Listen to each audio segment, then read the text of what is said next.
দীর্ঘস্থায়ী বা দীর্ঘসূত্রিতা যেটাতে আছে, যে কাজে আছে, আমরা ওই কাজে এখন হাত দেওয়া উচিত না।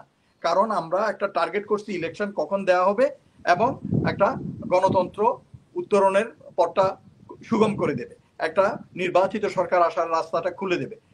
রাস্তা দিয়ে লোক যাচ্ছে, একটা দাবি দেওয়া তুললো তিতুমির কলেজে, ট্রেন যাইতেছে, ট্রেনে ঢিলা ঢালা মাইরা ভাঙচুর কইরা, গাড়ির ভিতরে ছোট বাচ্চা মায়ের কোলে ছিল, মাথা টাথা ফাইটা গেছে, অসুস্থ। এটা কোন দেশ? আমি কিছুদিন আগে দুবাইতে গেলাম, ওখানে আমার একজনে বলো, স্যার শামীম ওসমান তো এখানে আজমানে বাড়ি কিনছে, এখানে আছে।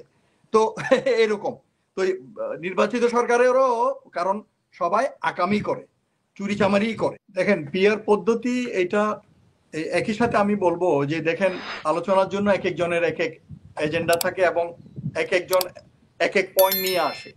কাজেই ঐকমত্য কমিশনে ওরা আলোচনা করতে এসে এক এক পার্টি এক এক ইয়ে দিছে, এবং এইটা বোধহয় জামাত ইসলামী উত্থাপন করছে এই পয়েন্টটা।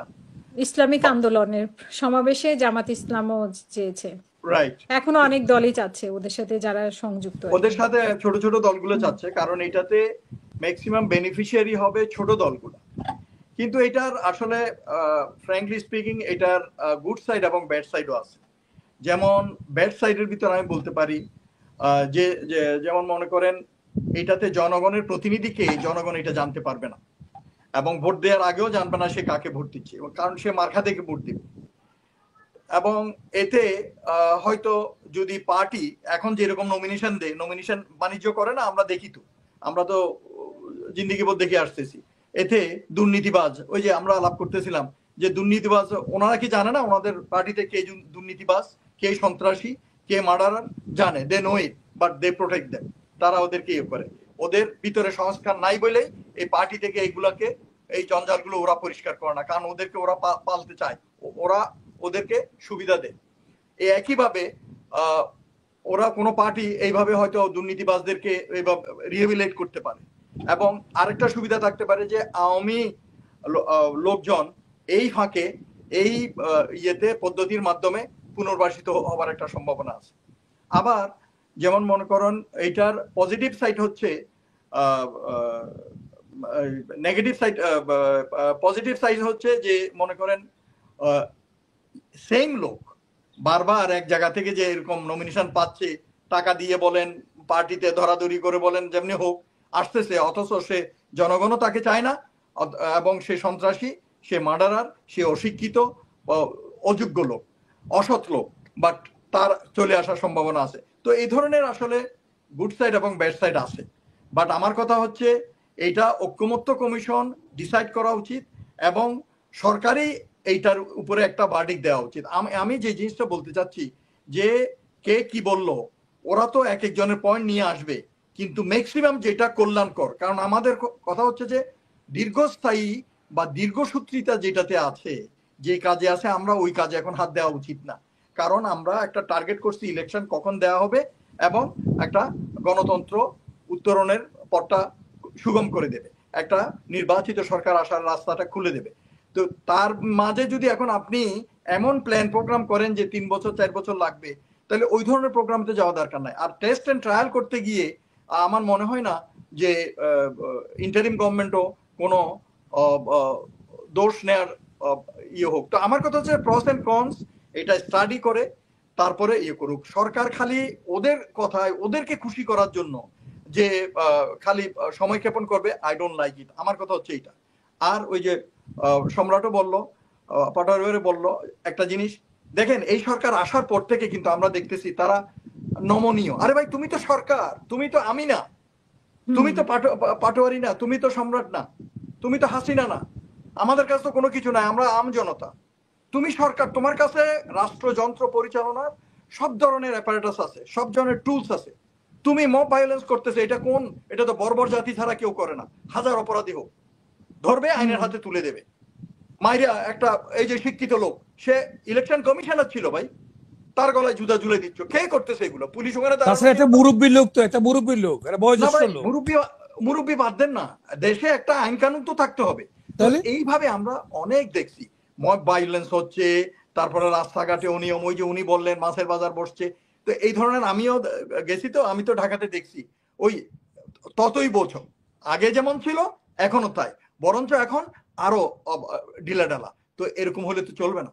সরকার উনি কি ওনার নোবেল প্রাইজ প্রশ্নবিদ্ধ হবে সেই জন্য ওই জন্য কোনো অ্যাকশন নিচ্ছে না? তারপরে এই যে তথ্য সচিব উনি কিছুদিন আগে একটা ইয়েতে বলছিল, আমি শুনছিলাম ইন্টারভিউতে, আমরা আসলে হার্ড লাইনে যেতে চাই না কারণ বিপ্লবের পরে একটা সরকার আসছে। আরে ভাই, তুমি তো সরকার, সরকার মানে তোমাকে, তুমি you are the guardian of the country, তুমি এই 16 কোটি মানুষের গার্ডিয়ান। তোমার এই দেশটাকে ঠিকমতো পরিচালনা করে, মানুষ যাতে ঠিকমতো ঘুমাতে পারে। এখন জনগণের রাস্তা দিয়ে লোক যাচ্ছে, একটা দাবি দেওয়া তুললো তিতুমির কলেজে, ট্রেন যাইতেছে, ট্রেনে ঢিলা ঢালা মাইরা ভাঙচুর কইরা, গাড়ির ভিতরে ছোট বাচ্চা মায়ের কোলে ছিল, মাথা টাথা ফাইটা গেছে, অসুস্থ। এইটা কোন দেশ? তো এইভাবে তো হইতে পারে না। কোনো অ্যাকশন নিছে? জামাই বাবু ঝগড়া হয়েছে, দাবি আদায়, মিছিল নিয়ে ওনার যমুনার সামনে গেছে, কোন অ্যাকশন করছে? অ্যারেস্ট করছে কেন? কিসের? আপনি তো স্বৈরাচার না, এটা তো আমরা জানি, আপনাকে তো আমরাই বসাইছি, জনগণ বসাইছি, কিন্তু আপনার কাজগুলো আপনি করেন। আপনি এইভাবে দেশটাকে অনিশ্চয়তার পথে ছেড়ে দিলে তো হবে না। আমি এই যে শান্তি শৃঙ্খলার কথা বলতেছি, দেশে পুলিশ নাই, আর্মি এই কাজের জন্য বানানো হয় নাই, অথচ আর্মি দেখেন প্রত্যেক গ্রাম গঞ্জে গিয়ে তারা এই কাজগুলো করতেছে, এবং ওই অনুযায়ী ওদের সংখ্যাও কম। এই মনে করেন এই যে 68,000 গ্রামে গিয়ে সেনাবাহিনী কাজ করার মতো এই ধরনের ইয়ে নাই। এবং সেই জন্য আমি শুনছি, যেটা আমি ব্যক্তিগতভাবে আমি সাপোর্ট করি, যে কে যেন একটা প্রপোজাল দিছে 8 দিনে 8 ডিভিশনের ইলেকশন হইলে তাইলে সিকিউরিটিটা ঠিক মতো দেওয়া যাবে। কারণ এই অবস্থাতে ওই যে উনি বলল যে ভোটের বাক্সের ইয়ে কি, নিরাপত্তা কি, যেখানে আপনি অন্য নিরাপত্তা, সামান্য নিরাপত্তা দিতে পারতেছেন না, ওখানে নিরাপত্তা কি? তো কাজেই নিরাপত্তা বিধানের জন্য সুষ্ঠু ইলেকশন দিতে চাই খালি মুখে বললে তো হবে না, এটার জন্য প্রস্তুতি গ্রহণ করতে হবে, এটার জন্য পোস্টারটা আপনার ওরকম হইতে হবে।